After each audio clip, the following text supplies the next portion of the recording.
সামনেই আসছে রথযাত্রা। কিন্তু কিভাবে শুরু হলো পুরীর রথযাত্রা?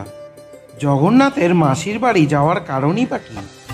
আজকের এই ভিডিওর মাধ্যমে আমরা পুরীর রথযাত্রা এবং জগন্নাথ দেবের মাসির বাড়ি যাওয়ার কারণ সম্পর্কে বিস্তারিত জেনে নেব।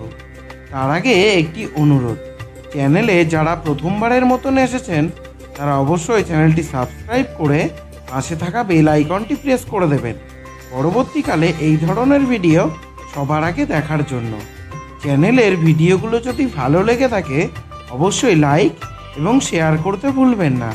এছাড়াও কমেন্ট করে আপনার মতামত জানাতে পারেন। প্রতি বছর পুরীসহ সারা দেশে মহা ধুমধামে পালিত হয় জগন্নাথ রথযাত্রা। পুরীতে দেশ বিদেশের প্রচুর মানুষ এই রথযাত্রা দেখতে আসেন, শ্রী জগন্নাথ দেবের আশীর্বাদ কামনা করেন। এবছর 147তম রথযাত্রা পালিত হচ্ছে। এবছরও লাখো লাখো মানুষ পুরীতে ভিড় জমাতে শুরু করেছেন।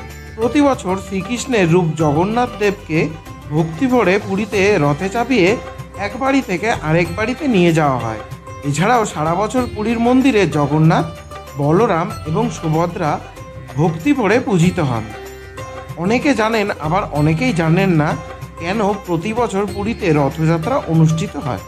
হিন্দু ধর্মমতে এই বিষয়ে একাধিক কাহিনী প্রচলিত রয়েছে।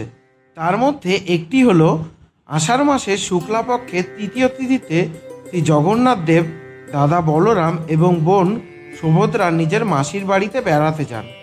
তিনজনেই বিশেষ রথে চেপে 3 কিলোমিটার দীর্ঘ পথ এই যাত্রা করেন।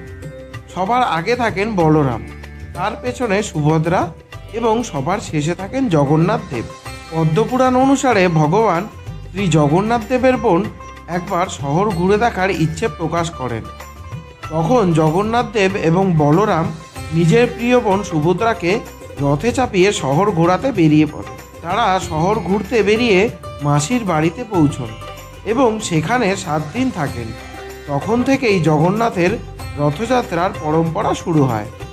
নারদ পুরাণ এবং ব্রহ্মপুরাণেও এই রথযাত্রার উল্লেখ রয়েছে।